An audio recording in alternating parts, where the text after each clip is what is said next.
Good afternoon and welcome to our Tea with the Trustee webinar. My name is Brian Spence and I'm talking to you today from Hollywood in County Down. It's a beautiful afternoon at the moment. Now the kids are all back to school. I hope you've settled down with a cup of tea. In my case, it's not very exotic.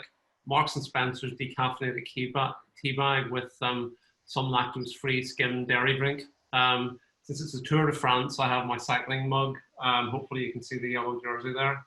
Actually, I use the cycling mug whether it's the Tour de France or not. I've been with Dalriada since it was founded in 2003, and I have a wide range of experience as a professional trustee. Our subject today is cybersecurity.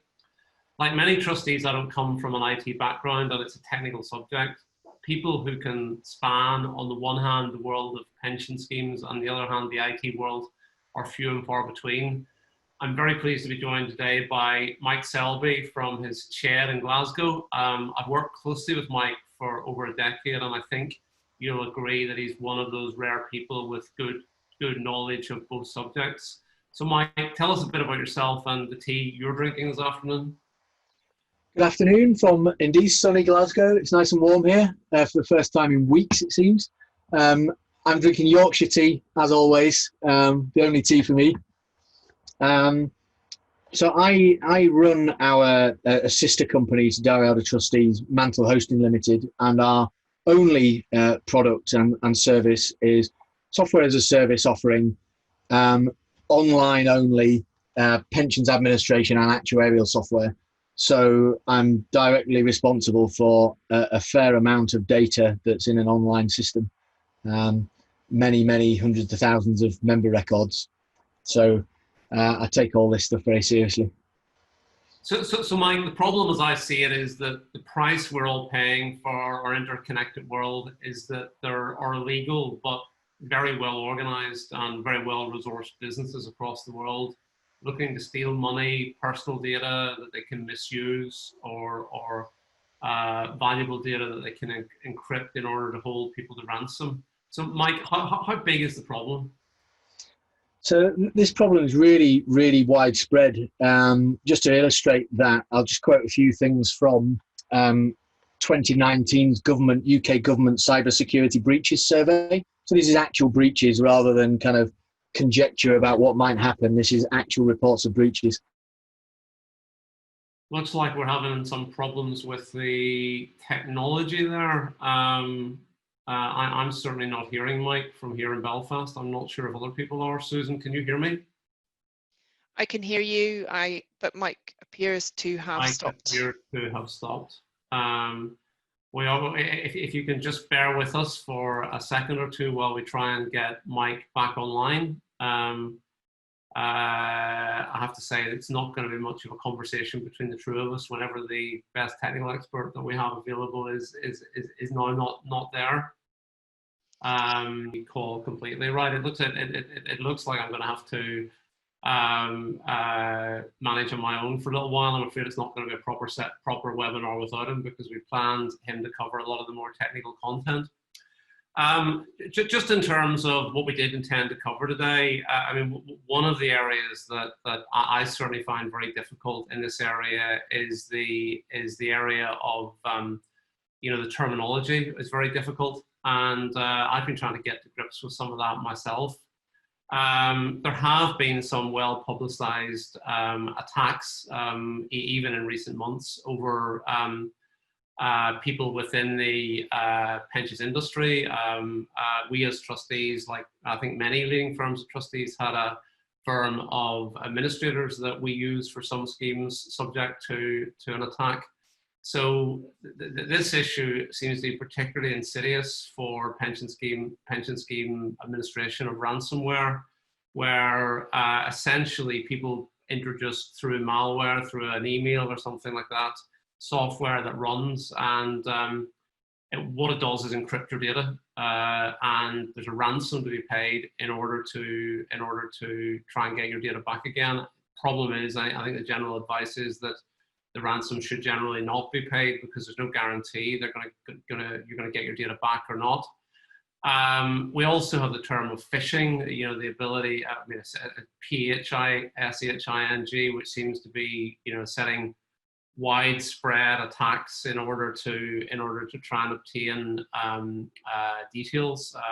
There was another one quite significantly recently where I think some email addresses were harvested from one of the major membership organizations in the pensions industry. And I think one of the problems that we have from that kind of thing happening is that effectively that can then be used as a springboard for further attacks where it can be more and more targeted to the specific people themselves. They also refer to spear phishing, where they go after very, very specific information. We ourselves have actually been within the business carrying out some simulated spear phishing attacks. Obviously, the advantage our own IT department know an awful lot about the correct jargon within our business and exactly where people are potentially would be thinking about. They've even got access to graphics and things like that would be internal. So some of the attacks are very, very well targeted. But I think the idea behind that is one of trying to make sure that our own team are properly trained and supported in terms of being able to understand the threat, the strange looking email, the email that just doesn't, it has a dissonant note to it. Susan, we're struggling here on this without Mike being able to join us. I wonder if you've been able to contact him or find out what's going on. I was on mute. I was speaking to Mike, and he apparently his internet connection for the first time in I don't know how long has dropped completely across his whole house.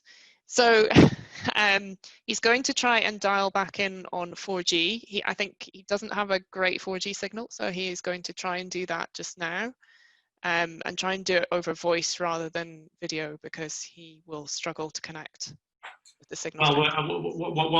Well, without Mike, I think I'm just going to have to plow on here. Hopefully he's not subject to any form of cyber attack or anything like that.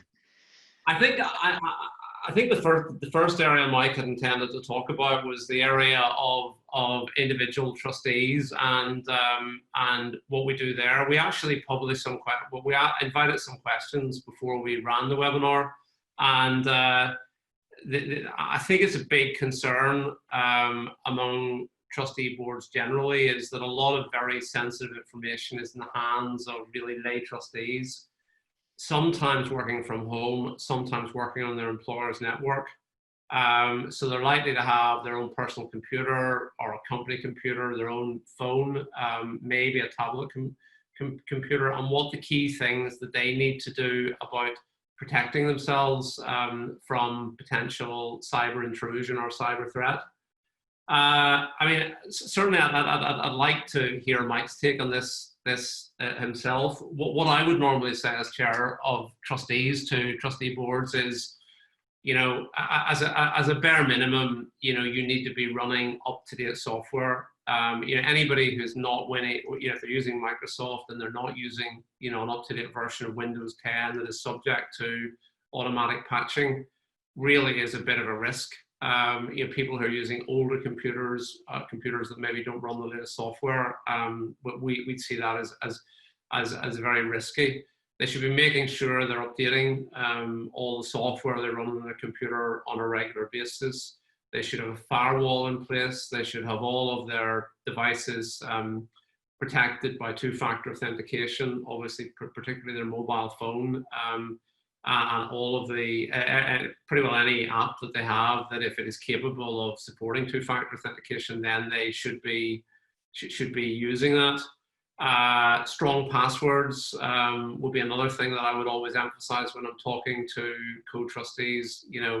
Generally speaking, in the early days of passwords, I suspect, like everybody else, I tended to use a very simple password, and it tended to be the same password on multiple accounts, which is a complete no-no.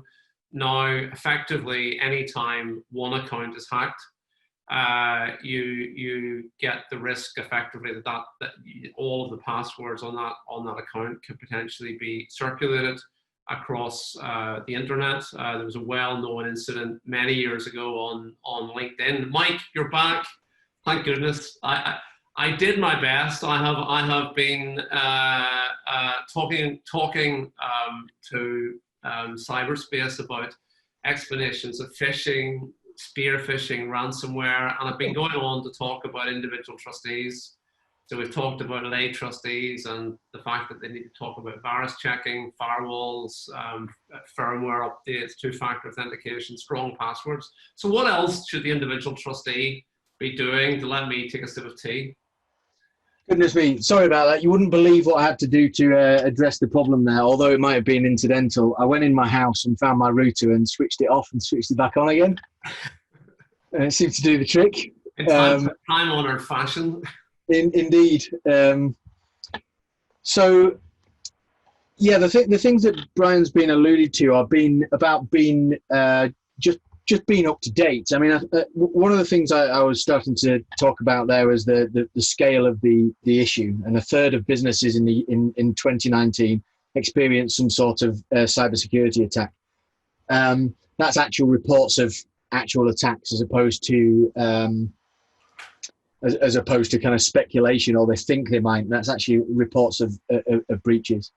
What these online threats are looking for, and it's really important to understand this, is they're looking for the low-hanging fruit. They are doing their very best to deploy really broad tactics to sweep up as much low-hanging fruit as possible. So they don't mind which financial services companies or individuals associated financial services that they snag in one of their nets.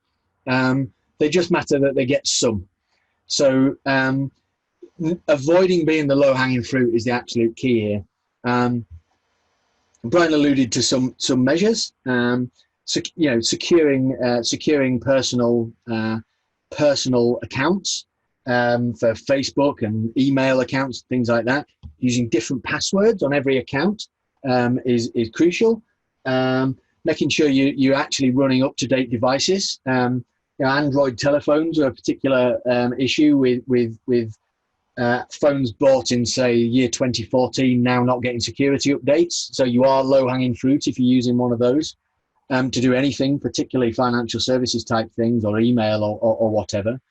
So it's about avoiding being low-hanging fruit. And it's quite a broad topic. And the one thing I really wanted to say about that is it's all about education. It's beyond the scope of a small session like this to cover all of those things in detail. But at least one of your providers as a trustee should be able to provide education on this stuff in quite a bit of detail, tailored to lay people. And when I say lay people, I don't just mean lay trustees. I mean all of us in the pensions ecosystem, in our personal lives, as well as in our professional lives. So being really strong about your passwords at work, but being really weak about your home account ones, lets these bad people in. And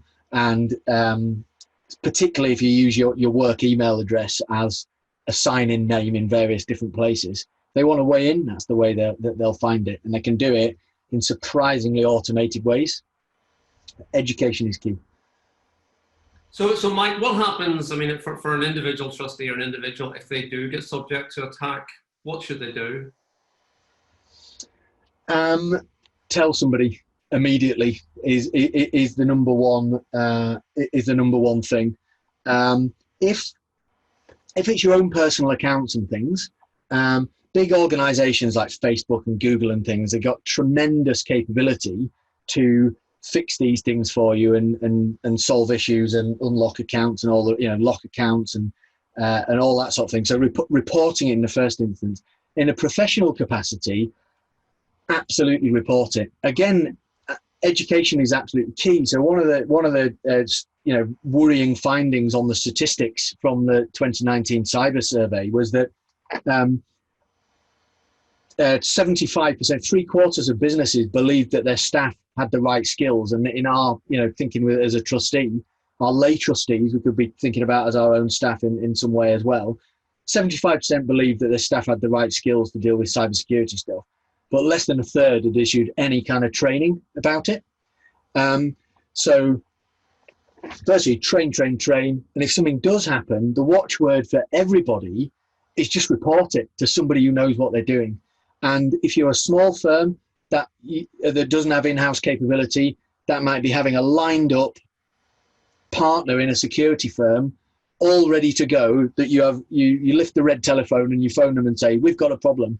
But sitting on it and wondering whether that really weird PDF that you opened and seemed to do something to your computer or was completely unrelated to what you thought it was going to be, or anything else that's strange that's happened, not reporting it is where these problems proliferate and will do so quickly. The quicker you report it, the better.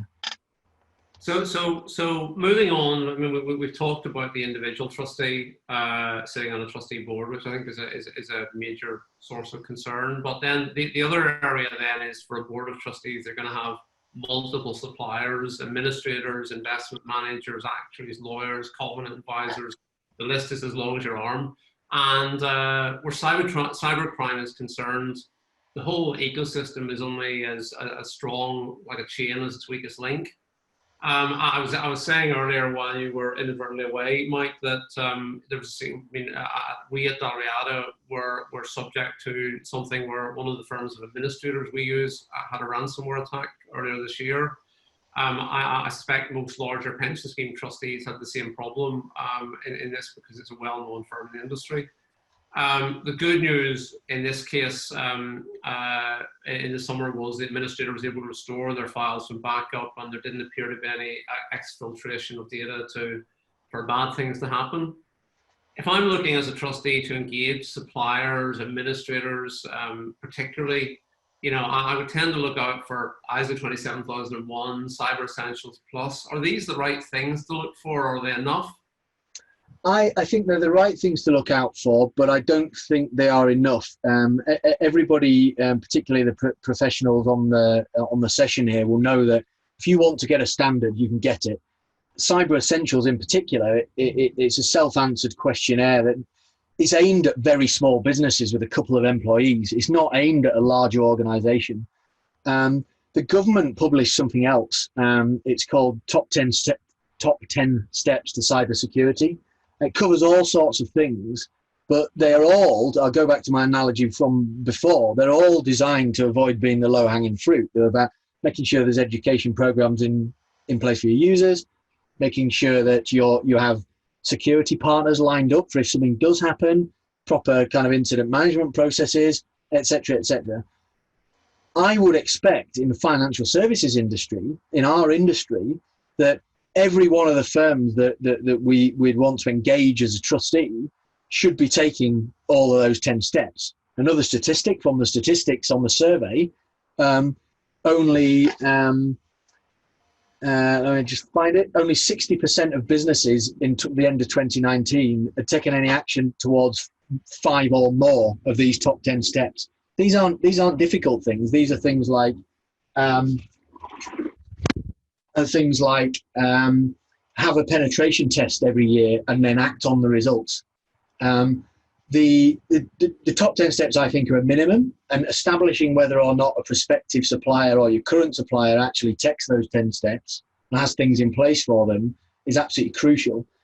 I don't think that they can be quite vague in places, and I would say that every trustee engaging a prospective supplier should have another advisor of some sort who's able, if they don't have the in-house expertise, who's able to help them ask the right questions to tease out those answers. Presumably you wouldn't use sorry for interrupting you, presumably you wouldn't use your administrator as the advisor there, because that's sort of kind of getting them to mark their own homework.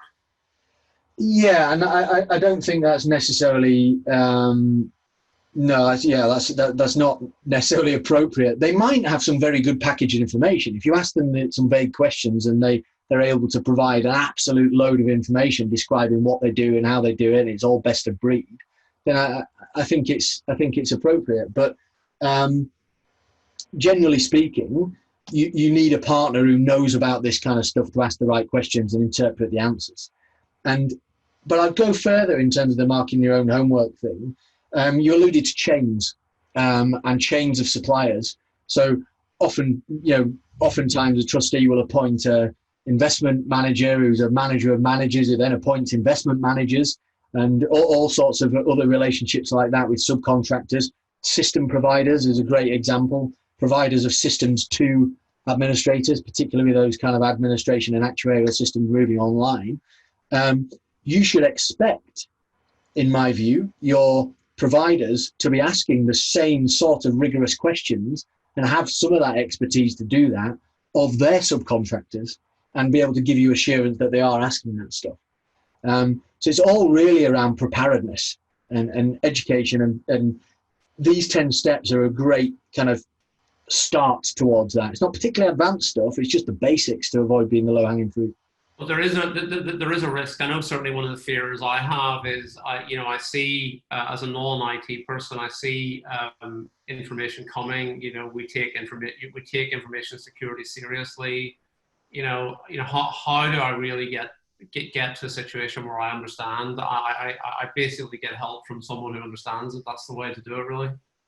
I think you get help. Every organization that you ever hear about of having had a breach online, huge companies, they all take information security really seriously. And I want to give you my kind of favorite anecdote about all those kind of big attacks. You hear a news report on the line, some FTSE 100 company has had some major breach, and you know full well that they deal with payment card information and all the rest of it. And what they're able to disclose as part of their reporting is that they've stolen everything they had about you, but miraculously they didn't get hold of any credit card details. And why is that? And it's because if you want to hold credit card details and payment processing information, there's some really strict standards called payment card industry, PCI standards, that you have to adhere to, actual tests you have to pass. And if you pass those, you've got a pretty secure system. It's all basics, but it's just following the rules. And all of these companies, they've followed the rules for some of their data and it's been fine, and the rest of it they haven't. And they all say that, they take security very seriously. So in my view, assurance that those steps have been taken is particularly important. There is a standard that goes parallel to ISO 27001 called Cloud Security Alliance Star Accreditation. It doesn't apply to all businesses, only kind of cloud-based businesses. But if you have a provider that provides online services, that's the standard you can be looking for, because it's much more focused around what you actually do rather than how you manage yourself, which is... ISO 27001 really is talking about the fact you have a good system for managing security, but your actual standards of security might not be very good. Exactly. Right. So ISO 27001 will all be about saying, if there's a problem, this is how we report it, and this is how we deal with it, and we've got all these process documents and everything. Which is all very necessary. It's very necessary, but it doesn't prove that an auditor who really knows their stuff has been in and had a real big look around everything and said, right, no, your firewall is actually out of date. You haven't acted on the results of that pen test. That pen test showed that you didn't really take things very seriously in the first place, et cetera, et cetera. And that's an accreditation that will do that. My view is that firms should be happy to share results of annual pen tests from reputable firms as well. Should show minor things that have arisen in the year and then they've been swiftly dealt with. Maybe not all the detail, but saying that things have arisen in the year and that they've been able to solve them, I think presents a mature standing. There'll be plenty of firms out there in our industry who've got really, kind of either don't have pen tests or they have pen tests that have many, many kind of findings that are never acted upon. I'm sure they're out there, and it's something that we should be looking to tease out as we appoint our advisors as trustees. So just before we finish, I mean, we're getting towards the end of our allotted time, and despite the disruption, I don't think I really want to run too far over. But you talked about online. One of the areas that I think has come to prominence in recent years is a demand for pension scheme members to have the same access really that they have for their pension scheme, whether it be DB or DC, as they would have to their bank or savings products, etc. So online access for members has become very much part of the order of the day. And I know it's something, you know, you've worked on your own system very heavily at for the last few years. How do you think that changes things for trustees? I think it's a really careful balancing act between usability and security. So, as you know, when we first set off down that line of things, we said we must have two-factor authentication, we must make it as secure as possible, etc., etc. And in making it as secure as possible, you might move away from a paradigm that users are used to. So if they're used to just being able to use their same old rubbish password, with, you know, password 123 or whatever, and their Hotmail email account or BT email account or whatever, and they expect that to be enough. If you raise the bar, even toughening password requirements, a subset of the thing about pension scheme memberships, they're not opt-in. Starling Bank or one of these brand new banks with, you know, exclusively online offerings can choose to have really, really tough security requirements because their users opt in and they're self-selecting. But pensioners, if you send out all your pension scheme membership and you have really strong password requirements that meet what a security boffin like me would think of as a strong password, you will get phone calls and overhead caused by people saying they can't find a password to use.